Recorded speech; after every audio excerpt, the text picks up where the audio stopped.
आज फाइनली हमें वो पवित्र जगह जाने का मौका मिला, रामेश्वरम, जहां अग्नि तीर्थम से लेकर 22 कुंड के स्नान से लेकर भारत के आखिरी एंड तक। और कुछ ऐसे पल जहां आप एक नहीं बल्कि 2 स्कैम्स होने से बच सकते हैं। तो बिना कोई देरी के शुरू करते हैं आज की यात्रा बैंगलोर से रामेश्वरम तक।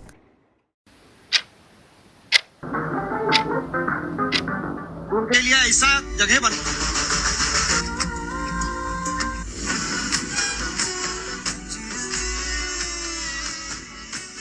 अच्छा, रामेश्वरम चले। सच्ची?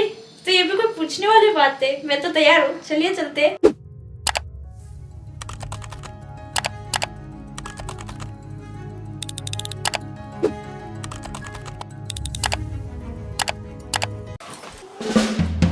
हमारा पैकिंग तो हो गया, मिलते हैं स्टेशन पे। अच्छा, इसमें एक ट्विस्ट है। हम रामेश्वरम एक दिन में कवर करने की कोशिश करेंगे, वो भी बजट में। तो देखते हैं ये मुमकिन हो पाएगा या नहीं। उम्मीद करते हैं बहुत बढ़िया होंगे।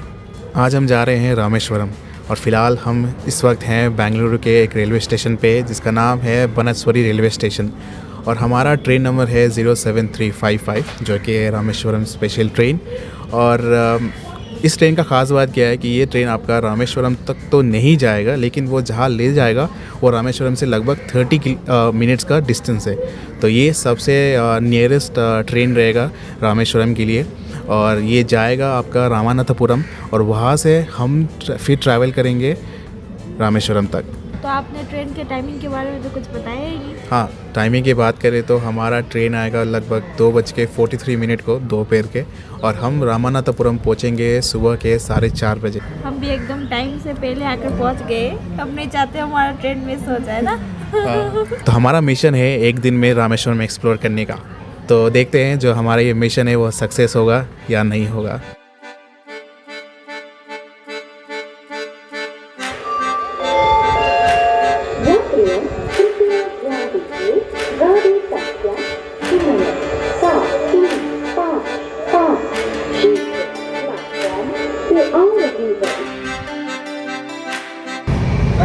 Samosa take.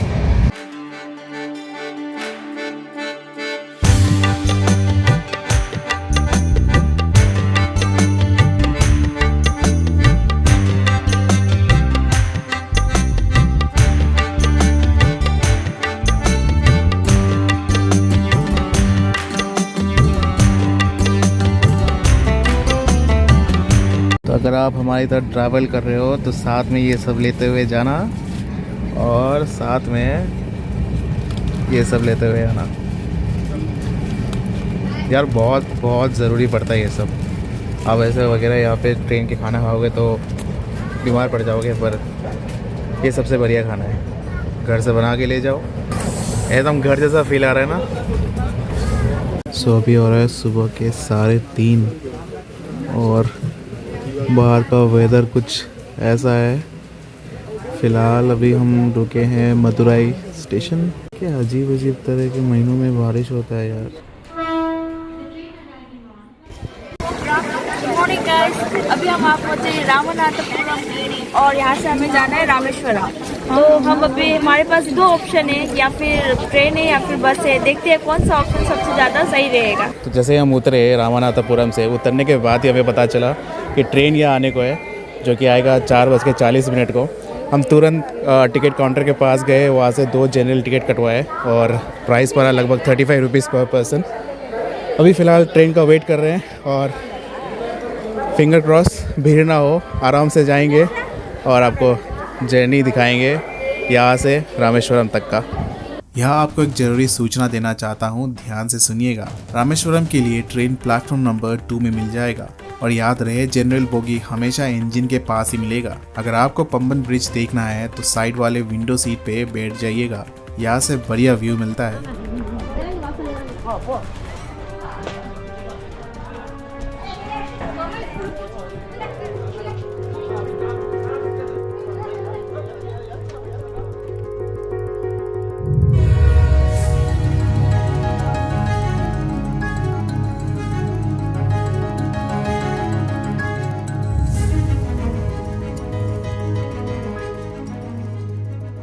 Welcome to Rameswaram. हम आ पहुँचे और अभी बज रहे सुबह 5:30। तो इस वक्त हम हैं रामेश्वरम रेलवे स्टेशन के बाहर और हमने डिसाइड किया हम जहाँ पे हम स्टे कर रहे हैं वो हम वॉकेबल जाएंगे। वॉकेबल क्यों? क्योंकि यार यहाँ पे सब कुछ सामने ही है। हमने जस्ट ऐसे ही सोचा पूछ के देख लूँ ऑटो वाले भाई साहब से कितने लेते हैं। भाई 100 रुपये ले रहे हैं, वो भी बस लगभग 1.5 किलोमीटर जैसा डिस्टेंस है। हाँ 100 रुपया बचा लोगे तो आप तो नाश्ता खाने को 100 रुपये तो बच जाएगा।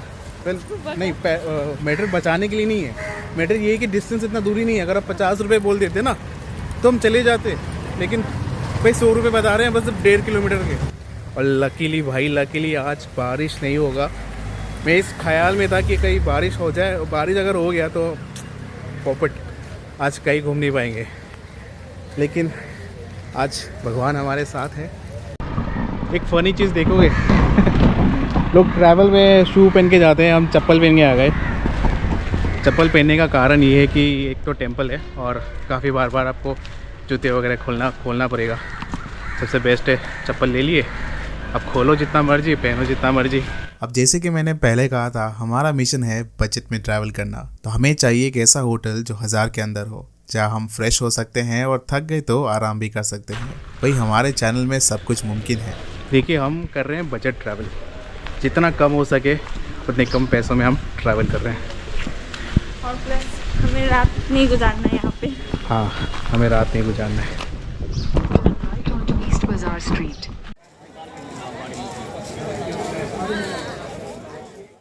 अग्रसेन भवन, ये भवन मंदिर के ठीक पास ही है। यहाँ हमें एसी रूम मिल गए 945 में टैक्स लगाकर। अब देखा जाए तो रूम ठीक ठाक ही है, हमें कौन सा यहाँ रात गुजारना है। एसी रूम तो सिर्फ नाम का ही है, बाकी कोई काम के नहीं। ओके तो फिलहाल अभी हम जिस जहाँ रुके हैं वो एक्चुअली होटल नहीं है, वो एक भवन है। जैसे कि आपने सुना प्राइस यहाँ का 945 लगा मुझे, जो कि ठीक ठाक है। और हमारे लिए ये एक परफेक्ट जगह है, क्योंकि हमें यहाँ स्टे नहीं करना है, रात नहीं गुजारना है। हमें बस आज का दिन ये फ्रेश अप करने के लिए या ड्रेस चेंज करने के लिए हमने ये रूम लिया है। तो मेरे लिए परफेक्ट है। अगर आप यहाँ आना चाहते हो तो आप ये रूम चेक कर लो, उसके बाद आप डिसाइड करो कि आपको ये बुकिंग करना है कि नहीं। वरना बाकी बाहर कई सारे रूम मिल जाएंगे आपको, जो कि लगभग 1500 से लेके 2K के अंदर पड़ जाएगा। तो हमारा सबसे पहला डेस्टिनेशन होगा अग्नि तीर्थम। वहाँ जाएंगे, वहाँ जाके 22 कुंड का स्नान करेंगे, फिर वहाँ से होते हुए यहाँ होटल तक आएंगे। तो मेरे ख्याल से ये लगभग 1-1.5 घंटे के अंदर हो जाना चाहिए। तो अभी निकलेंगे यहाँ से तुरंत और हम ये कवर अप करेंगे। इसके बाद देखते हैं आगे का क्या कवर करना है। चलते चलते हम अपना चप्पल लेके चले गए, तो बेहतर यही रहेगा कि चप्पल घर पे रख के चले जाए, क्योंकि मंदिर सामने है। घर पे नहीं, रूम पे। उल्टा नहीं रखना चाहिए।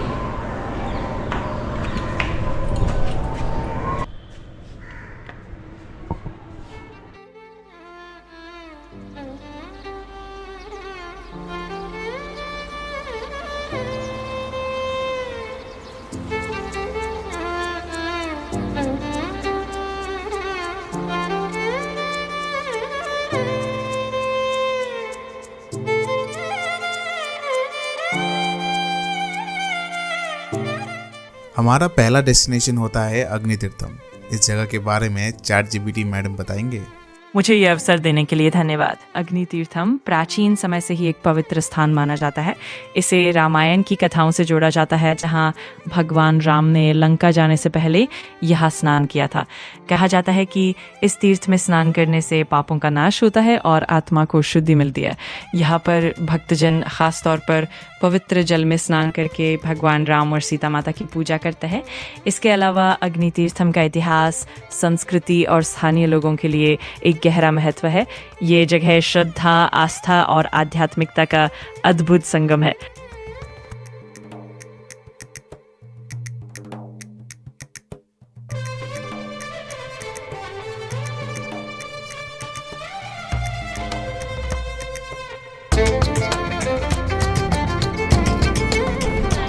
हमने यहाँ पे डुबकी लगा लिया। अभी जाएंगे 22 कुंड का स्नान करने। पता नहीं क्या सोच के मैंने बैग लॉकर में रखा। बढ़िया होता अगर मैं बैग होटल में ही रख लेता। बेकार में 50 रुपये देने पड़े। हम ऑलरेडी प्रिपेयर होके हुए आए, प्लास्टिक लेके आए उसमें पैसा रखने के लिए। क्या पता अंदर ज़रूरत पड़ जाए। यहाँ से हम जाएंगे 22 कुंड के स्नान करने, जिसका टिकट है मात्र 25 रुपये पर पर्सन। और यहीं से शुरू होता है पहला स्कैम। मंदिर के बाहर बहुत वीआईपी वाले दलाल मिल जाएंगे व्हाइट शर्ट में। वो कहेंगे कि आपको 22 कुंड का स्नान कराएंगे 1000 से 1500 के बीच में। आपको बिल्कुल नहीं जाना है, आप सीधा चले जाए काउंटर पर, वहाँ लाइन में लगे, जो कि बस 20 से 30 मिनट लगेगा अगर भीड़ इस तरह हुआ तो।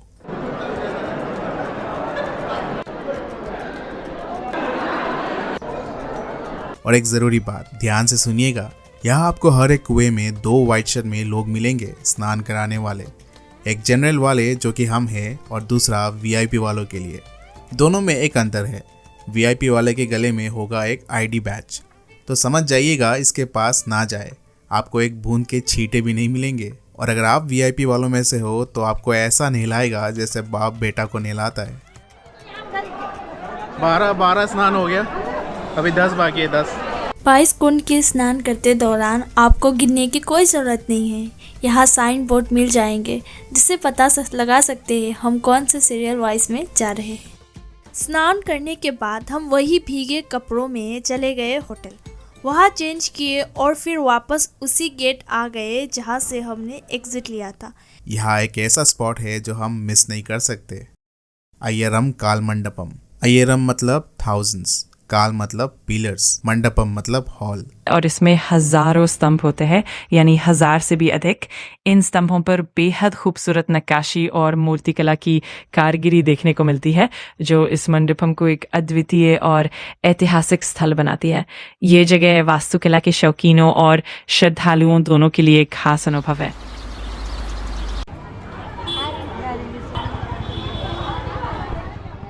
अभी हम जा रहे हैं रामानाथ स्वामी टेम्पल। ये मंदिर 12 ज्योतिर्लिंग में से एक है। कहते हैं जब प्रभु राम जी ने लंका में रावण को हराया तब उन्होंने यहाँ शिव जी की पूजा की थी ताकि वो ब्रह्म हत्या के पाप से मुक्त हो सके, क्योंकि रावण एक ब्राह्मण था। प्रभु राम जी ने हनुमान जी को कैलाश पर्वत से शिवलिंग लाने भेजा था। जब हनुमान जी को आने में देर हुई तो सीता माता ने रेत से एक शिवलिंग बना दिया, जिसे आज रामलिंगम कहा जाता है। बाद में हनुमान जी जब शिवलिंग लाए तो प्रभु राम ने कहा जो लाए हो वो पहले पूजा जाएगा, इसलिए यहाँ एक और शिवलिंग मिल जाएंगे जिसे कहते हैं विश्वलिंगम। और ये नियम है कि दर्शन सबसे पहले विश्वलिंगम का ही होना चाहिए, और ये साउथ इंडिया का सबसे आखिरी ज्योतिर्लिंग माना जाता है। तो फिलहाल बज रहा है कुछ 11:15। अभी हम क्या करेंगे, कुछ नाश्ता करके सीधा हम एक फ़ोटो ले लेंगे, जो देखते हैं कुछ साइट सीइंग करके हम फिर क्या क्या कवर अप कर पाएंगे बताएंगे आपको। सबसे पहले अभी हम चेंज करेंगे, मुझे तो ये लुंगी पहन के चला नहीं जा रहा है। अभी जाएंगे पैंट पहनकर, फिर एक्सप्लोर करते हुए निकलेंगे। और आपको क्या हुआ, इनका तो मूड ही ऑफ है। क्यों? पता नहीं क्यों हम इतना दूर से आते हैं, कुछ मेमोरी कैप्चर करेंगे, पर पता नहीं क्यों ऐसा जगह पे, हर जगह पे ये लोग कैमरा अलाउ नहीं करते। फ़ोन अलाउ करते पर कैमरा किस लिए अलाउ नहीं करते? हाँ, यही लॉजिक मुझे भी पता नहीं, मेरे दिमाग में नहीं घुसता है। ये लोग DSLR अलाउ नहीं करते, और बाकी आईफोन जो भाई आजकल बहुत जूम आता है उस पर भी वो लोग अलाउ करते हैं, लेकिन हमारा DSLR अलाउ नहीं करते। देखते ही मतलब एकदम चौकन्ना हो जाता है। मंदिर के दर्शन करने के बाद हम चले गए नाश्ता करने। यहाँ नॉर्थ इंडियन से लेकर साउथ इंडियन डिशेस मिल जाएंगे। जितने होटल्स हैं आपको नॉर्थ इंडियन, साउथ इंडियन, हर तरह तरह के होटल्स मिल जाएगा। और हमने बहुत सिंपल सा खाना ऑर्डर किया है, दाल तड़का और साथ में 4 रोटी। अगर ये सबसे मुझे लगता है सिंपल है, क्योंकि ज़्यादा स्पाइसी और ज़्यादा कुछ चटपटा खाना ठीक नहीं होगा, लंबा सफ़र है। खाना खाने के बाद अब बारी आती है बाकी के जगह को एक्सप्लोर करने का। यहाँ बहुत सारे ऑटो ड्राइवर्स मिल जाएंगे जिनका पैकेज 1200 से 1500 के बीच में मिल जाएगा, जो आपको एक ऐसा फ़ोटो दिखाएगा जिसमें सारे जगह कवर होंगे। मैंने गिना भी था और टोटल हुए 12 स्पॉट्स, जो कि वो 3 घंटे में कवर करवाएगा। अब 12 स्पॉट सुनते ही हमारे मन में तो लड्डू फूट रहे थे, लेकिन यहाँ होता है एक स्कैम। चलिए आगे बताते हैं। ये ना वो 15-20 मिनट रुकेगा, आराम से पाएंगे। 15-20 मिनट? ये मंदिर नहीं है। हाँ, ये तो स्पॉट कितनी आएगा? 15-20 मिनट। 15-20 मिनट। और इस यहाँ पे ये कुछ नहीं, पुराना बिल्डिंग है। बोट 10-10 मिनट हो जाएगा। 10-10 मिनट में हो जाएगा। पूरा गाड़ी में ये 3 घंटा घुमाने का, वो 1500 रुपये में जाएगा। हम 1200 रुपये पुराना रेट पे बोल दिए। 2 आदमी में दूसरा वाला नहीं है। 2 आदमी ठीक है। मोबाइल में फोटो खींच काट दे। हाँ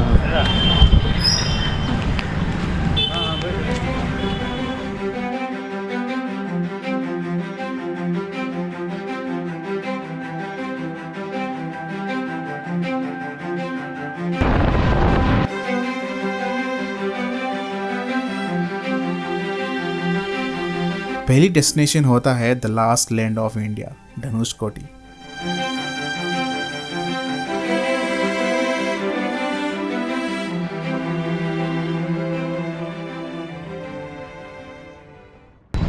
तो हम अभी ऐसे पॉइंट में हैं जहाँ हमारे राइट साइड में है इंडियन ओशन और लेफ़्ट साइड में है बे ऑफ बंगाल। सो ये इंडिया का सबसे लास्ट पॉइंट है, इसके आगे भारत यहीं पे ख़त्म होता है। ये वही पॉइंट है जहाँ बे ऑफ बंगाल और इंडियन ओशन मिलते हैं और यहाँ देखने को मिलेगा एकदम क्रिस्टल क्लियर पानी।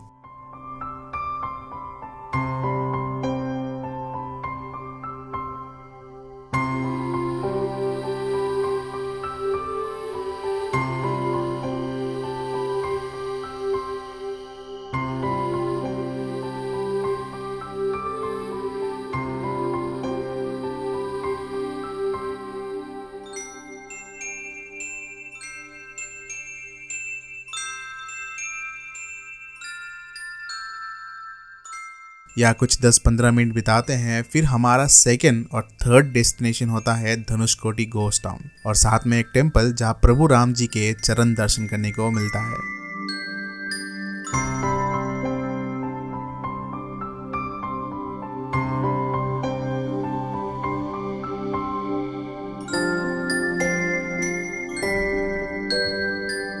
अब यहाँ होता है दूसरा स्कैम।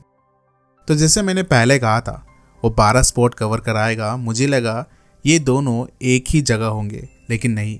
ड्राइवर बाइक के हिसाब से ये दोनों जगह अलग अलग है और वो हमें इस जगह लेके गया जो कि कुछ इस तरह दिखता है। सामने एक बड़ा सवाल, बस इतना ही।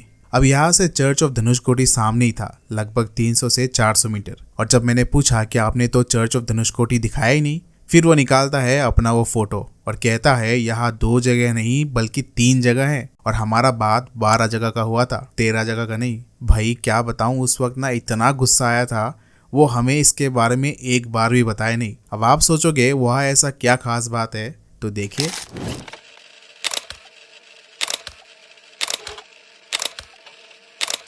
तो कुछ यादगार के लिए हमने यहाँ से एक मिरर लिया जो कि हूबहू उसका कॉपी है,